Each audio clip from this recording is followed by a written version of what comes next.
नमस्कार दोस्तों, मैं राज पांडे। आप देख रहे हैं आरसीएन टुडे। आप सभी का आरसीएन न्यूज़ टीवी चैनल पर हार्दिक स्वागत है। अभी की लेटेस्ट अपडेट के बारे में बात करेंगे। लगातार इस चैनल के माध्यम से आपको सबसे ऑथेंटिक जानकारी देने का प्रयास किया जाता है। उसी क्रम में आज की सबसे बड़ी खबर, पहली खबर उत्तर प्रदेश लोक सेवा आयोग के द्वारा 5 जून के बाद भर्ती परीक्षाओं में गति दी जाएगी। 3 दिन बाद जैसे ही लोकसभा चुनाव की आदर्श आचार संहिता खत्म होगी, तीनों भर्ती आयोग में हलचल शुरू हो जाएगी। जैसे उत्तर प्रदेश अधीनस्थ सेवा चयन आयोग, उत्तर प्रदेश लोक सेवा आयोग और उत्तर प्रदेश का नया शिक्षा सेवा आयोग जो बना है भी हाल ही में। लोकसभा चुनाव की वजह से पिछले 2 महीने से कामकाज ठप हुआ था। आदर्श आचार संहिता के साथ ही उत्तर प्रदेश लोक सेवा आयोग संशोधित कैलेंडर जारी करेगा, तो कर्मचारी चयन आयोग जून में प्रस्तावित 3 भर्ती परीक्षाओं में जुट जाएगा। नवगठित उत्तर प्रदेश शिक्षा सेवा चयन आयोग भी भर्तियों की तैयारी शुरू करेगा।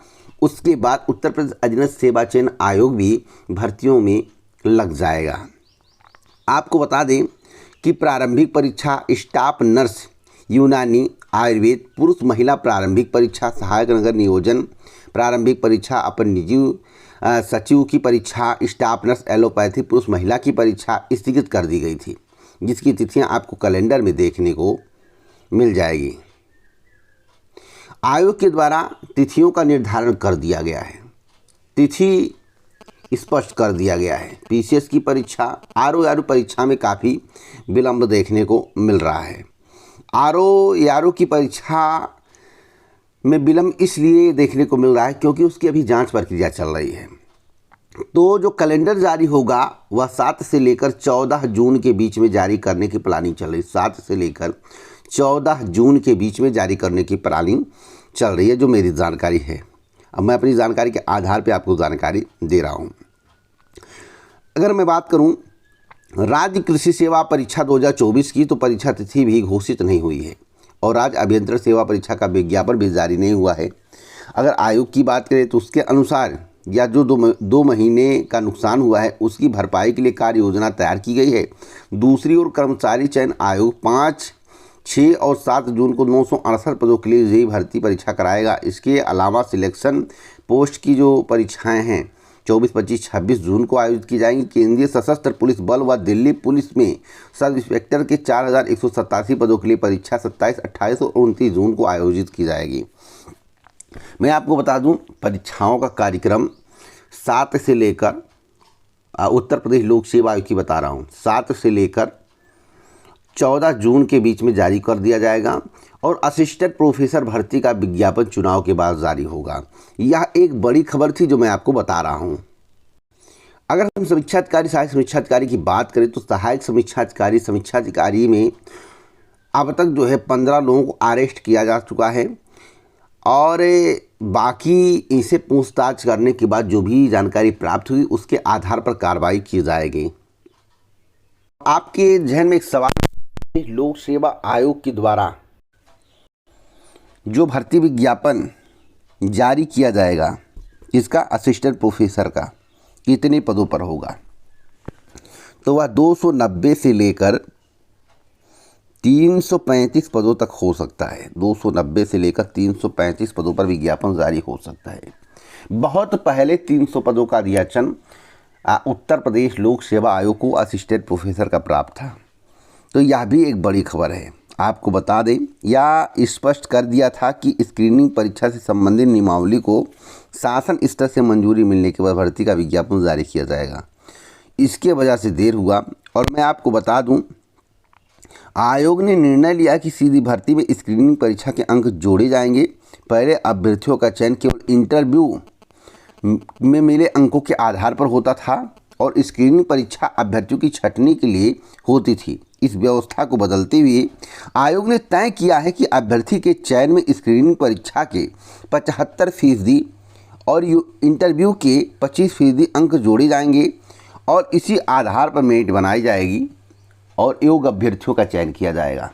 यह भी बड़ी बात मैं आपको बता रहा हूँ। एक बड़ी अपडेट मैं आपको और देना चाहता हूँ लोकसभा चुनाव को लेकर। दोस्तों, लोकसभा चुनाव जो है 4 तारीख को होने वाली है। बहुत बदलाव कर दिया गया है चुनाव आयोग के द्वारा जो जानकारी प्राप्त हो रही है। अब इससे ऐसा प्रतीत हो रहा है कि चुनाव में हेर फेर होने की संभावना विपक्षी पार्टियों के द्वारा व्यक्त की जा रही है। जो डाक मतपत्र है उससे पहले गिना जाना चाहिए और ऐसा पहले होता था, लेकिन उसे लास्ट में गिनने की प्लानिंग चल रही है। यानी कि पहले ईवीएम की काउंटिंग हो जाए, माहौल क्रिएट कर दिया जाए, उसके बाद डाक मतपत्रों की काउंटिंग की जाए। अगर डाक मतपत्रों की काउंटिंग पहले होती है और माहौल विपक्ष के पक्ष में बन जाता है तो फिर जीत अंत में जो है विपक्ष की हो जाएगी, इसलिए उसे लास्ट में कर दिया गया है। दोस्तों मैं आपको बता दूं, अब की बार लाखों की संख्या में डाक मतपत्रों से वोटिंग हुई है और यह भी बताया जा रहा है कि कहीं कहीं मार्जिन 10,000, 15,000, 20,000, 25,000, 40,000 की हो सकती है। जब लाखों की संख्या में है तो 10, 20,000, 40,000 जो जीत हार का मार्जिन रहेगा वहाँ पर इसका इफेक्ट देखने को मिलेगा। तो चुनाव आयोग को सुनने को तैयार नहीं है। चुनाव आयोग से यही मांग की जा रही है, जैसे प्रक्रिया पहले चलती थी वैसे करिए और डाक मतपत्रों की काउंटिंग पहले कर दी जाए। तो क्या आपको लगता है ऐसा चुनाव आयोग के द्वारा किया जाएगा? कमेंट बॉक्स में ज़रूर बताएं। एक बड़ी अपडेट और दे दूं, जून के अंत तक दस्तक दे सकता है मानसून, अच्छी बारिश की संभावना है दोस्तों। तो अब अच्छी बारिश होने की संभावनाएं प्रबल हैं, धैर्य रखिए। एक बड़ी अपडेट और दे दूं, 150 डीएम को गृह मंत्री के द्वारा अमित शाह के द्वारा फ़ोन किया गया, ऐसा जयराम रमेश के द्वारा आरोप लगाया गया। अब चुनाव आयोग स्पष्टीकरण मांग रहा है। आप बताइए आपके पास क्या साक्ष्य उन्होंने डीएम के पास फ़ोन किया है? तो भैया फ़ोन डीएम के पास अमित शाह किए होंगे, गृह मंत्री किए होंगे, तो उसका साक्ष्य जो है निकाल के उनके मोबाइल को लाकर दिखाया जाए। अरे साक्ष्य लेना है तो जितना कॉल हिस्ट्री है निकलवा लीजिए, चुनाव आयोग को निकलवा लेना चाहिए, दूध का दूध पानी का पानी हो जाएगा। अगर जयराम रमेश गलत कह रहे हैं, विपक्षी पार्टी गलत कह रही है तो कार्रवाई होनी चाहिए उनके ऊपर। अब जयराम रमेश थोड़ो ना जाके उनका जो है मोबाइल फ़ोन लेंगे, लाई हम कॉल हिस्ट्री आपका निकलवाते हैं। गजब की बात है। आप बताइए, आप चुनाव आयोग के तर्क से कितना संतुष्ट है कि सबूत लाओ?